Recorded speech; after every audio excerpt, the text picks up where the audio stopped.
Nabalot ng makapal na itim na usok ang paligid ng San Carlos City Public Market sa Pangasinan bandang 1:00 ng hapon kahapon April 30. Ito'y matapos sumiklab ang sunog sa ikalawang palapag ng San Carlos City Old Public Market.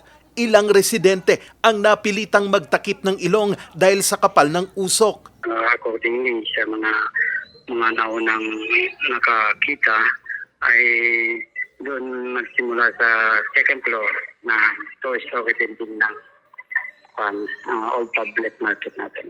Building ng Liga ng Barangay, ng Market Division Office at Grace Guardians.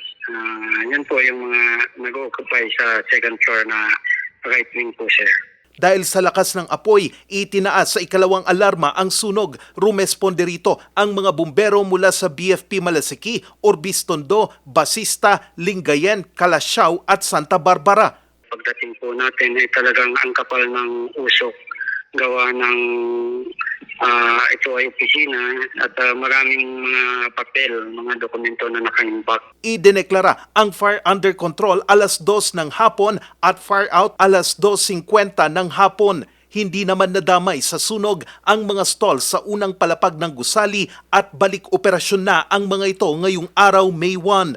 Pansamantala namang kinordon ang nasunog na bahagi ng gusali habang iniimbestigahan ang sanhi ng sunog at ang halaga ng mga napinsalang ari-arian. Ito na ang ikalawang insidente ng sunog sa naturang palengke. Nauna itong nasunog noong August 22, 2024 kung saan 420 stalls ang naapektuhan at nag-iwan ito ng tinatayang 24 na milyong pisong halaga ng pinsala. Charles Nicolimon, Nation on the Move.